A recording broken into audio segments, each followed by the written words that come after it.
मायेच्या हळव्या. माझं नाव हर्षित पठाण आहे. मेला तिथे पण हे तुम्ही रेग्युलर काम करता की फक्त शारदा इन्स्पेक्शनसाठी करता? शारदांचे ओके. आणि रोजचं वर्क किती करता? 8 घंटे. मुलांना लक्ष द्या, तुम्ही डॉक्टर, इंजिनियर, लेक्चरर हे सगळे प्रश्नांची उत्तरं त्यांनी देणार आहेत तुम्हाला, जेणेकरून तुमच्या नॉलेजमध्ये भर पडेल, जे की तुमच्या बुकमध्ये शिकवत नाही. काळे सरांना 2-3 दिवस झालं हे मशीन इथून फिरतंय, तर मुलांना ह्याचं नॉलेज भेटावं असं काळे सरांना वाटत होतं.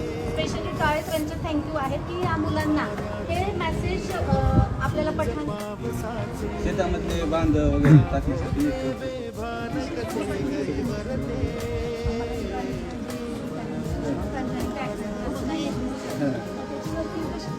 त्याला काय सेन्सर वगैरे नसते सीटला. वन साईड राहते पूर्ण मशीन फिरते.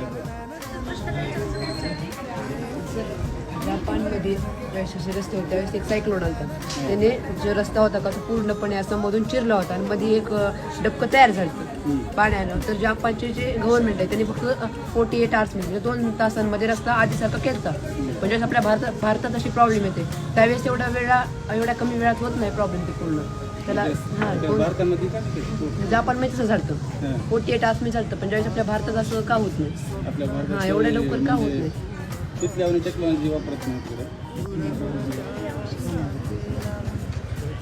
नाही पूर्ण टेक्नॉलॉजी म्हणजे लेअर बाय लेअर यूज करते ती आपल्याकडे यूज करते. त्याची प्राईस काय आहे? 40 ते 50. आणि दिवसभर किती वर्क करते काय? एका घंट्यावर नसतं चार्ज महिन्यावर. हां ते 3,000 2 ते 3,000.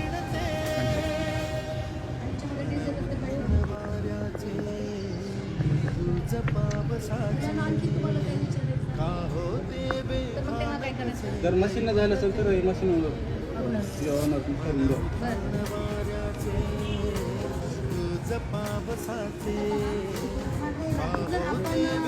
वर्कर लावून पोऱ्या आणि रोजगारी लावून जर केलं तर त्याला किती वेळ गेला असता, म्हणून हे मशीन वापरतो.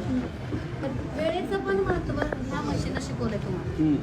बऱ्याच जणांचा रोजगार पण गेला म्हणजे ठीक आहे, पण वेळेमध्ये होत आहे हे खूप महत्त्वाचं. तुम्हाला काही करायचं त्याच्यामध्ये त्यांचं एज्युकेशन काय विचारा. इकडे पहा, एवढं एज्युकेशन नसताना सुद्धा त्यांनी मंथली 30,000 रुपये कमवतात. म्हणजे रोजचे 1,000 बाकी तुम्हाला काय प्रश्न? टायरवरले राहते आणि चायनीवरले राहते. चायनीवरले असतील तर पूर्ण राऊंडमध्ये फिरते आणि टायरवरले फक्त एक वन साईड करू शकते. हां, वन साईड. तुम्ही 8 तास वर्क करता तर त्याला डिझेल किती रुपयाचं लागतं? डिझेल 5,000. पर 1 घंट्याचे 3,000, मग 824 मधलं बसले बाकीची कमाई त्यांची ह्या सीझन मध्ये. तर सारखे बापडे न कळत का भरकटते. कधी मोहाच्या 4 क्षणांना मन हे वेडे फुलते. जाणते जरी हे पुन्हा पुन्हा का चुकते.